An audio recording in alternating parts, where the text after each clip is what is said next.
Aller même dans Ésaïe 49, là-bas au verset 6, une parole qui concerne le Messie pour être la lumière des nations, n'est-ce pas? Mais le Messie ne le fait pas quand il est sur terre. Ça s'est fait maintenant après son départ, au travers de Paul. Combien le savent? Oui, parce que Paul pouvait dire. Oui, laissez-moi relire cela pour que vous le voyez. Pamoja nami.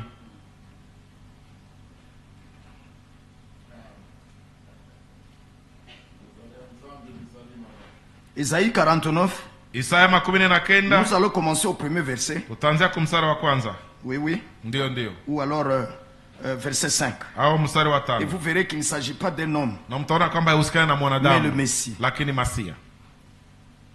Or maintenant l'Éternel parle, lui qui me forme dès le sein maternel, pour être son serviteur, pour ramener à lui Jacob et Israël qui n'est pas recueilli. Et aux yeux de l'Éternel je suis honoré, et mon Dieu est ma force. Ça c'est le Messie. C'est lui qui est le serviteur de l'Éternel. Amen. Amen. Suivez très bien. Gloire à Dieu. Quand vous allez dans Ésaïe 42, avant de continuer avec ce verset là, rentrons dans Ésaïe 42, vous allez voir qu'il s'agit du Seigneur. Alléluia. Alléluia. Voici mon serviteur que je soutiens, mon élu, mon élu, en qui mon âme prend plaisir. Je mets mon esprit sur lui. Quoi? Ésaïe 61, 1. L'esprit du Seigneur éternel est sur moi. Il montrera la justice aux nations. Qui l'a fait? Qui l'a fait? Est-ce un apôtre? Est-ce un prophète? Qui a montré la justice aux nations? Qui? Qui a été la justice des nations? Ou bien la justification des nations? Qui? C'est le Seigneur. Comme le dit aussi Ésaïe 53. Vous pouvez noter ces versets. Vous allez continuer la lecture à la maison pour comprendre. Amen. Amen. Toujours ce serviteur. Il est décrit ici dans Ésaïe 53. Aussi je lui donnerai, verset 12. Oh, non, verset 11. Délivré des peines, délivré des peines de son âme. Il pourra rassasier ses regards par sa connaissance. Mon serviteur juste en justifiera plusieurs, et de leurs crimes il se chargera. Ataona mawazo ya tabu ya nafsi yake na kuzirika na kurizika. Kwa maarifa yake mtumishi wangu mwenye haki atawafanya wengi kuwa wenye haki, naye atayachukua maovu yao. Kisa? Nani ule? Yesu Kristo. C'est le même serviteur de Ésaïe 42 où nous étions. Revenons dans Ésaïe 42. J'ai pris ces autres versets pour que vous voyez. Alors, relisons le verset premier. Voici mon serviteur que je soutiens. Là, c'est Jésus. Ici, c'est Jésus. Mon élu, en qui mon âme prend plaisir. Je mets mon esprit sur lui. Il montrera la justice aux nations. Il n'écrit point. Il ne lève point la voix. Il ne la fait point retentir dans les rues. Il ne brise point le roseau cassé. Mwanzi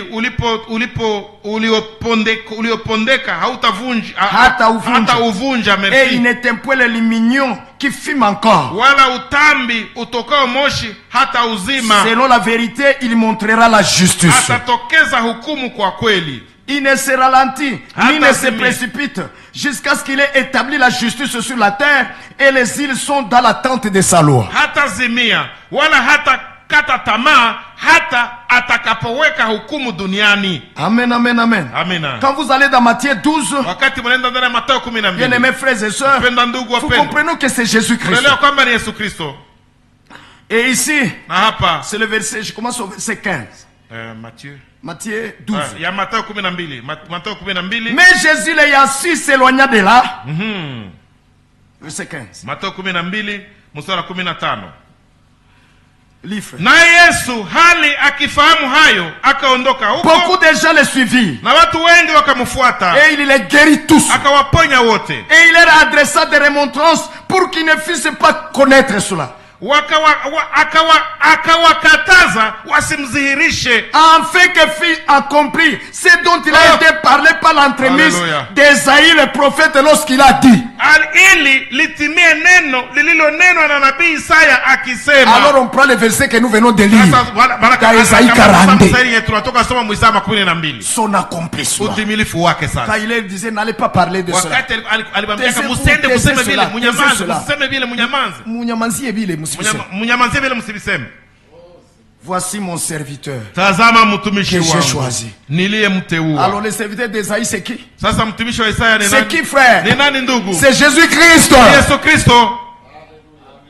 Voici mon serviteur que j'ai choisi. Tazama mtumishi wangu niliyemteua. Mon bien-aimé. Mpendwa wangu. En qui mon âme a pris plaisir. Moyo wangu uliyependezwa naye. Je mettrai mon esprit sur lui. Nitatia roho yangu juu yake. Et il dénoncera les jugements aux nations. Naye atawatangazia mataifa hukumu. Et il ne contestera ni ne criera point. Hata teta wala hata paza sauti yake. Et personne n'entendra sa voix dans les rues. Wala mtu hata sikia sauti yake njiani. Il ne brisera point les roseaux froissés. Mwanzi uliopondekana hata uvunja. Et il n'éteindra point le lumignon fumant. Wala utambi utokao moshi hata uzima. Jusqu'à ce qu'il ait fait triompher le jugement. Hata aliletapo hukumu ikashinda. Et les nations espéreront en lui. Na mataifa watamtumainia. Qui ça? Nani ule? Et c'est un homme. Je ni mtu? Non, le Seigneur Jésus-Christ. Ni Bwana Yesu Kristo.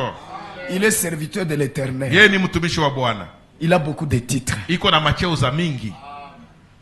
C'est pas le temps d'expliquer comment il est serviteur. Si wakati wa kufasilia gisi kwa mtumishi. Je vous montre comment. Niko naonesha gisi.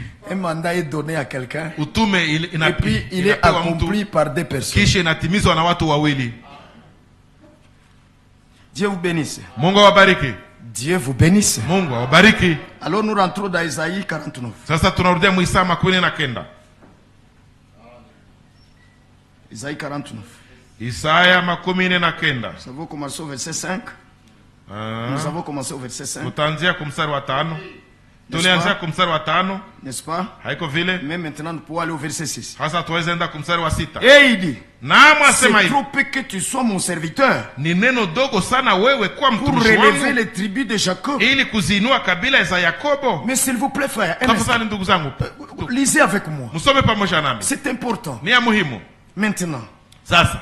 La Bible a dit. Biblia ilisema. Une prophétie de Simeon. Unabii wa Simeoni. Et qu'est-ce qu'il a dit de Jésus? Na kenye alisema kuhusu Yesu. Alisema nini kuhusu Yesu? Quand il avait pris en main dans le temple. Wakati alimkamataka mu mikono ndani ya hekalu. Il a dit que cet enfant. Alisema huyu mtoto. Cela atakuwa une chose pour le relèvement de beaucoup en Israël. Kitu juu ya kuinua kwa wengi. Kitu cha kuinua wengi katika Israeli.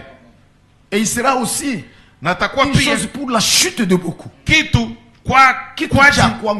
cha kuangusha wengi. Le relèvement des uns. Kuinua la chute des autres. Na kuangusha wengine. C'est Jésus ce serviteur. Ni Yesu Kristo ule mtumishi. Pour relever ces tribus d'Israël. Juu ya kuinua zile makabila za Israeli. C'est trop peu que tu sois mon serviteur. Je ni dogo sana wewe kwa mtumishi wangu. Pour relever les tribus de Jacob. Ili kuzinua kabila za Yakobo. Et ramener les restes conservés d'Israël. Na kuwarezesha watu wa Israeli waliohifadhiwa. Lumière des nations. Zaidi ya hayo nimekutoa uwe nuru ya mataifa. Porte mon salut. Upate kuwa wokovu wangu. Jusqu'au bout de la terre. Hata misho ya dunia. Maintenant. Sasa. Bien-aimés frères. Pendwa ndugu. Quand ceci devait s'accomplir. Wakati ingepasha timia. Voyez-vous que ceci concerne le serviteur? Est-ce que vous avez vu ça? Je Avez-vous compris que ce serviteur c'est Jésus-Christ? C'est ça la place de cette prophétie. C'est pas n'importe quel serviteur. Aucun frère dans le ministère ne doit prendre cette écriture d'Ésaïe 42 jusqu'à nous lisons et penser qu'il est à ce degré. Mais il est aussi vrai que il est serviteur de l'Éternel, ce frère-là, mais il n'est pas le Messie. Le Messie l'utilise, donc le Seigneur l'utilise. Que le Seigneur bénisse son nom de Jésus. Maintenant, bien aimé frère, quand il était sur terre, ce serviteur, il n'est jamais allé chez les nations. Et c'est vrai. Et il interdisait à ses disciples d'aller chez les nations. Combien le savent? Levez les mains s'il vous plaît. Je vois qu'il y a des mains qui ne sont pas levées. Alors je vais lire l'écriture pour qu'eux aussi voient. Amina. Matthieu chapitre 10. Mathayo sura ya 10.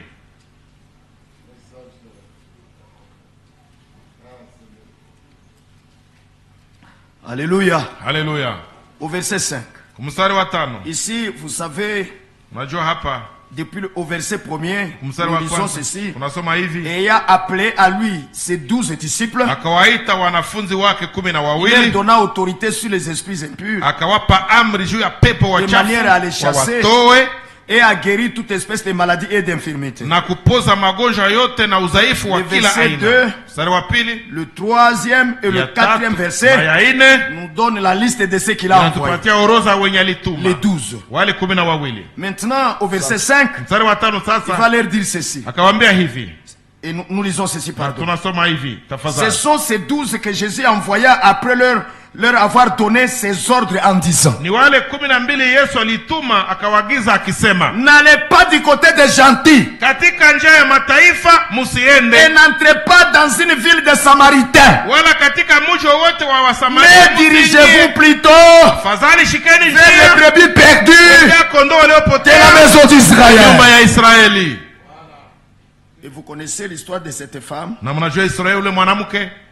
où quand Pierre pouvait lui demander au Seigneur, mais cette femme importune, donnez-lui ce qu'elle demande.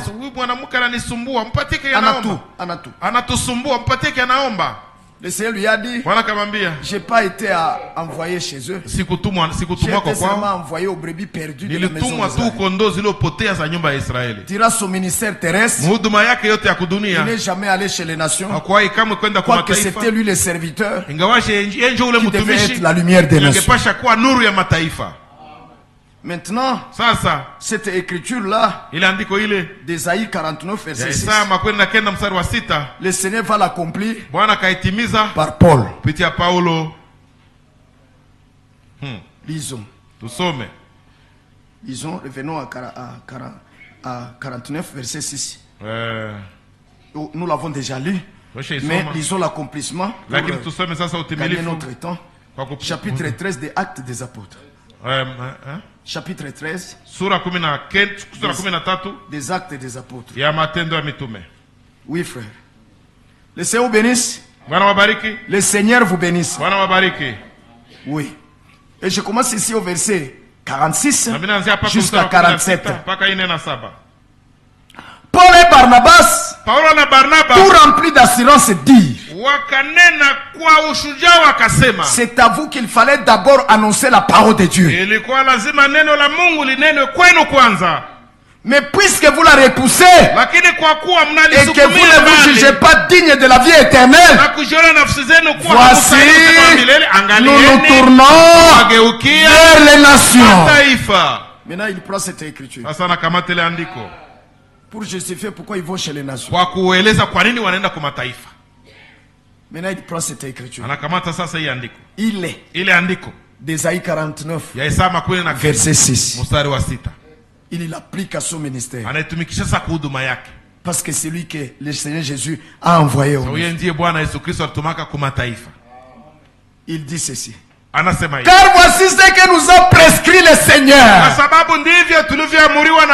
Lorsqu'il l'a envoyé, il lui a prêté cela. Et lui a dit: alors Paul, c'est toi que j'envoie pour faire cela, et je le ferai par toi. Je t'ai établi nimekuweka pour être la lumière des gentils, uwe nuru ya mataifa, afin que tu serves à répandre le salut upate kwa wokovu jusqu'aux extrémités de la hata terre. mwisho wa dunia. Même ça aussi. Hata ile nayo hii nayo, hata hii nayo, cette dernière partie, hii sehemu ya mwisho hii, jusqu'aux extrémités hata kumisho ya de quoi? ya nini? Paul ne l'a pas fait seul. Paulo hakubifanyaka yeye mwenyewe. Nous courissons. Ni kweli si? Parce que Matthieu 24:14 Sawa Matoma dit que 14:14 cette bonne nouvelle du royaume inasema kwamba hii habari njema ya ufalme itahubiriwa jusqu'aux extrémités de la mpaka terre. kumisho ya dunia. Et alors viendra. Hapo ule mwisho utakuja. Au temps de Paul, Wakati wa Paulo vous pouvez voir la carte. kungepasha, Vous pouvez voir la munaweza ona taswira. Merci. Vous pouvez voir la carte. Munaweza ona taswira. Paul n'a jamais été en Chine, Paulo hakuwahi kwenda China etc. na kadhalika na kadhalika. Vous le savez. Mnabijua. Même aussi ces histoires, pardon, c'est sali jusqu'aux extrémités. Hata hii wokovu mpaka kumisho ya dunia. Paul ne l'a pas accompli seul. Paulo hakuitimizaka yeye mwenyewe. Cela Ile est finalement été achevé. mwishowe ilimalizika Les extrémités de la terre misho ya dunia. qui devaient écouter l'évangile du salut. Benye bangepasha sikia injili ya Pour le wokovu. salut. Juu ya En wokovu. croyant, Mkuamini. c'est achevé Ilimalizika à notre temps. wakati wetu. Voyez-vous? Mnaona? Voyez-vous, frère? Mnaona wandugu? Instruisons-nous par toutes ces choses. Tujifunze kupitia hivi vitu vyote. Maintenant, Sasa il lui dit, anamwambia, je t'ai établi nimekuweka pour être la lumière des gentils, uwe nuru ya mataifa, afin que tu serves à répandre le salut jusqu'aux extrémités de la terre. hata mwisho wa dunia. Et nous voyons ici, Na tunaona hapa dans Actes des Apôtres, ndani ya Matendo ya Mitume au chapitre 26, kusura 16, quand le Seigneur rencontrait Paul, wakati Bwana alikutanaka na Paulo, ce qu'il lui a dit de kenye faire. alimwambiaka afanye. Pouvons-nous y aller avec vous encore? Aenda pamoja nanyi tena? Est-ce que nous sommes encore ensemble? Je tungali pamoja? Est-ce que quelqu'un comprend? Je mtu fulani iko naelewa? Alors, nous lisons. Sasa tunasoma. Il dit ceci Anasema hivi au verset 15. Commençons au verset 15. kuanzia kumsara 15. Ici, c'est le Saint qui parle. Hapa ni Bwana ndio Et anasema. Paul lui pose la question. Na Paulo anamuuliza swali Quand il est tombé wakati sur alianguka le chemin de Damas, vous savez, ya Damaski, mnabijua, après avoir été frappé par cette lumière surnaturelle, akishapigwa na ile nuru ya mbinguni où était le Seigneur? kwenye Bwana alikuwaka, Alors il va demander, akauliza, mais j'ai dit, nami nikasema, qui es-tu, Seigneur? wewe unani Bwana? Le Seigneur dit, Bwana je kaniambia, suis Jésus que tu persécutes. mimi ni Yesu ambaye wewe Mais lève-toi unaniuzi, sur tes pieds, lakini inuka usimame kwa miguu car je yako, te suis apparu maana nimekutokea afin de te choisir pour kwa ministre sababu hii nikuweke wewe uwe mtumishi et pour témoin na shahidi tant de ce que tu as vu de moi, wa mambo que de ce que tu hayo feras, je te ferai voir, na mambo ambayo katika hayo nitajizihirisha kwako, en te protégeant contre de ce peuple nikikuokoa na et watu contre wako, les nations na watu wa mataifa vers qui je t'envoie. ambao na kutuma kwao.